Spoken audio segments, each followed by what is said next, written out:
Baik, berikutnya kita juga ke Pak Yanto karena sepertinya waktu Pak Yanto untuk bisa bergabung dalam perbincangan ini begitu terbatas.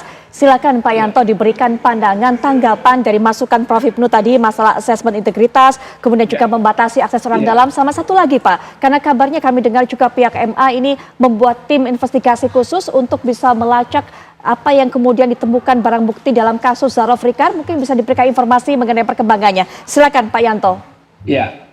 Ya, saya terima kasih kepada Prof. Nugroho ya. Memang Prof. Untuk membuat transparansi pengadilan itu sampai sekarang kan pengadilan itu udah ada istilah gugatan ekot.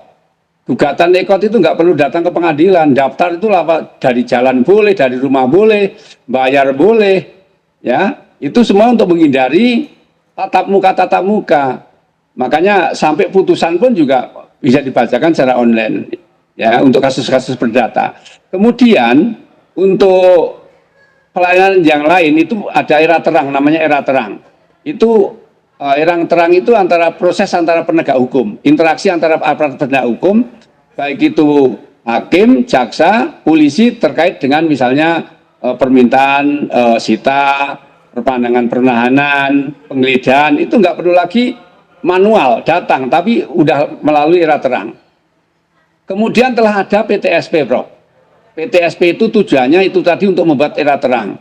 Kalau dulu orang mendaftar gugatan, itu pasti ke ruang panitera muda. Pasti itu. Sekarang PTSP kayak bank, di depan itu kayak bank, ada pengawasnya. Kemudian ada CCTV-nya. Kalau tadi dikatakan ada bisik-bisik diawasi, udah ada CCTV-nya, Pak, mudah sekali. Ya, kalau ada peristiwa tanggal berapa, jam berapa, tinggal buka aja CCTV-nya. Ya, karena di situ berjejer. PTSP itu berjejer.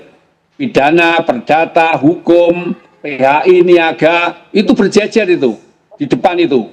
Jadi orang interaksi di situ akan terbaca karena di samping ada pengawas manusia juga ada CCTV-nya.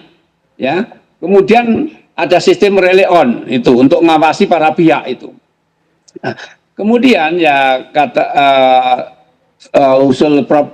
Nugroho tadi berkaitan dengan rekrutmen asesmen integritas. Mahkamah Agung setiap rekrutmen pasti menggunakan asesmen. Sebagai contoh, kita baru saja membutuhkan hakim ad hoc tipikor 60. Ternyata yang lulus asesmen hanya 12 orang. Walaupun nilai wawancaranya 80, tertulisnya 80, kalau asesmennya di bawah standar, dia nggak akan lulus. Makanya kemarin itu peserta ujian hakim ad hoc tipikor itu 150 lebih, yang dibutuhkan 60, yang lulus hanya 12. Sebelumnya juga ada yang lulus hanya 8. Jadi asesmen itu selalu itu Prof. Kalau rekrutmen baik itu calon maupun untuk jabatan-jabatan tertentu itu selalu ya, itu selalu. Nah, kemudian pengadilan juga ada relay on itu untuk memantau ya, untuk memantau para pihak untuk ini ya, kalau di Jakarta Pusat sudah lengkap sekali. Kemudian terkait dengan tim yang dibuat oleh Mahkamah Agung itu kan mendasari rilis presnya Kejaksaan Agung pada tanggal 24 malam itu mengatakan bahwa berdasarkan keterangan JR sudah ketemu salah satu hakim kasasi itu. Kemudian akhirnya pimpinan Mahkamah Agung secara kolektif kolegial membentuk tim yang diketuai oleh Ketua Badan Pengawasan yang mulia Ketua Kamar Pengawasan yang mulia Pak Dwiarso dengan anggota yang mulia Pak Jupri dan yang mulia Edi Nur dengan Sekretaris Kepala Badan Pengawasan Pak Sugianto. Tim sudah bekerja, Mbak, sudah berproses. Kemarin sudah meminta keterangan kepada JR di Kejaksaan Agung. Tentunya nantinya juga akan meminta keterangan kepada Majelis Hakim Kasasi, dan juga tentunya juga barangkali juga akan dilihat itu CCTV. Kalau misalnya JR menerangkan ketemu misalkan hari ini jam sekian, tanggal sekian, tentunya CCTV juga akan dibuka Jadi nanti kalau sudah tim selesai, barangkali akan kita sampaikan kepada masyarakat. Demikian, Mbak. Baik, terakhir mungkin juga Pak Yanto, apakah ada rencana juga untuk mengaudit kasus-kasus sebelumnya di mana kemudian ZR juga terlibat, Pak? Ya kalau kasus-kasus sebelumnya, ya sepanjang ini kan baru ini yang terungkap. Tentunya yang bisa mengungkap sekarang ya penyidik. Karena sekarang kan lagi penyidikan kan di tangan kejaksaan ya. Nah, maka Mahkamah Agung menghormati seluas-luasnya, silahkan dikembangkan ya. Silahkan Mahkamah Agung menghargai penyidikan karena penyidikan kan kewenangan penyidik, dalam hal ini adalah Kejaksaan Agung. Apakah ini menyangkut perkara apa, dari mana, dengan siapa, itu sepenuhnya adalah kewenangan penyidik Kejaksaan Agung. Mahkamah Agung dalam hal ini menghormati kewenangan yang dilakukan atau proses hukum yang dilakukan oleh Kejaksaan Agung. Kecuali nanti berkas perkara sudah dilimpahkan ke pengadilan, baru lembaga itu berproses hukum itu terlibat di situ, gitu Pak.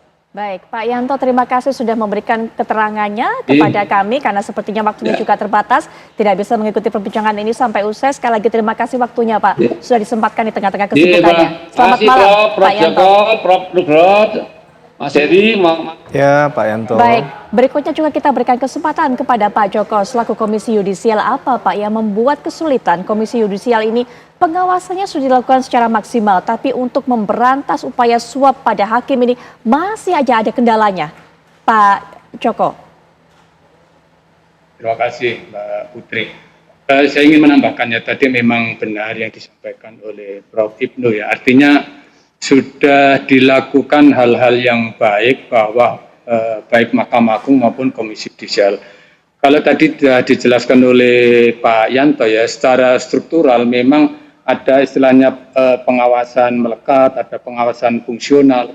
Selain itu secara substansi itu sudah dibentuk peraturan perundang-undangan ya, misalnya tentang Permen nomor 7 tahun 2016 tentang penegakan disiplin para hakim, ada Permen nomor 8 2016 tentang pengawasan dan pembinaan para hakim, ada Permen nomor 9 tentang pedoman penanganan laporan. Di samping itu juga untuk tidak terjadinya korupsi itu ada yang disebut tentang PTSP ya, ada pelayanan terpadu satu pintu, ada zona integritas, kemudian ada wilayah bebas korupsi, kemudian yang terakhir ada wilayah birokrasi bersih melayani. Itu artinya secara textbook ya memang sudah hal-hal yang baik. Tetapi di dalam pengalamannya masih ada aja hakim yang melanggar kode etik dan pedoman perilaku hakim. Artinya ini memang ada oknum ya, ada oknum hakim yang kurang berintegritas.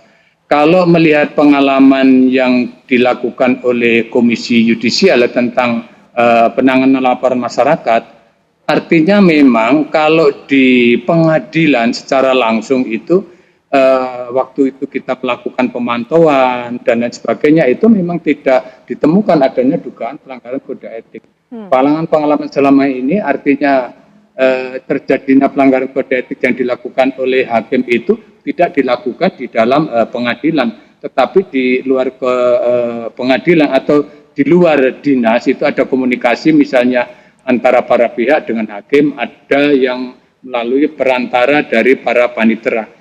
Itulah hal-hal yang membuka ruang untuk terjadinya pelanggaran kode etik yang dilakukan oleh hakim.